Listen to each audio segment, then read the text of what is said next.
We are continuing to monitor a little patchy fog across the area as we're waiting for a cold front to arrive. And right now, the visibility down between a half a mile and a mile from LaBelle, Immokalee out towards Clewiston and Moorhaven. We're looking pretty good along the coastline as clouds have moved in, and we're going to see the cloudy skies throughout the day. So to kind of describe your Friday, we're waking up to the warmest temperatures. So we're going to be falling and we're going to be cloudy and windy throughout the day. And it's going to bring some nice weather here for the weekend. But on the radar, things are pretty quiet anywhere from Cape Coral over towards the East Coast. We did have a line of showers develop over the Florida Straits and Gulf Stream here in the last hour or so, heading towards Andros in the Bahamas.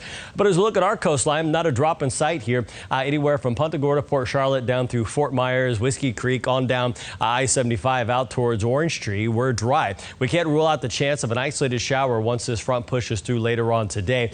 But you can see those temperatures range anywhere from the upper 60s near the lake to low 70s here along the coastline as things are going to be dipping down. We're going to see our temperatures right now in the low to mid 70s. By lunchtime, we'll be around 63 and eventually in the upper 50s later on. And the moisture, it's going to move on out too. This cold front going to bring in some drier, cooler air, and it's going to start here in the next couple of hours. We're waiting for the winds to shift. Right now, they're out of the west, 5 to 10, but notice to the north, Sarasota County, we're already seeing winds sustained in the teens with a gust of 20 there in Venice. That wind will come out of the north later on today, and it will be gusting over 20 miles per hour. So breezy and cool. And notice here for the morning, the low 70s will be in the mid to low 60s in the afternoon. And once that sun sets in the mid 50s, we're on our way down to the 40s for tomorrow morning. And we're just waiting patiently for this front to arrive. And once it does so, those cooler weather and the cooler air will arrive slowly but surely. So this is what it looks like on the predictor model. Here comes the front, just a thin line of showers passing through South Florida. But notice the clouds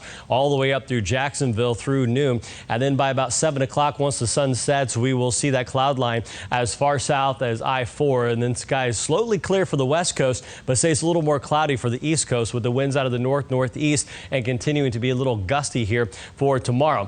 Want to talk about the marine forecast for today as there's a small craft advisory in place through tomorrow. Seas will be 3 to 5 feet, inland waters choppy, and there's that cool start for your Saturday. 48 degrees on our way up to 74. We have a brief warm up early next week before more significant cool down coming Wednesday into Thursday.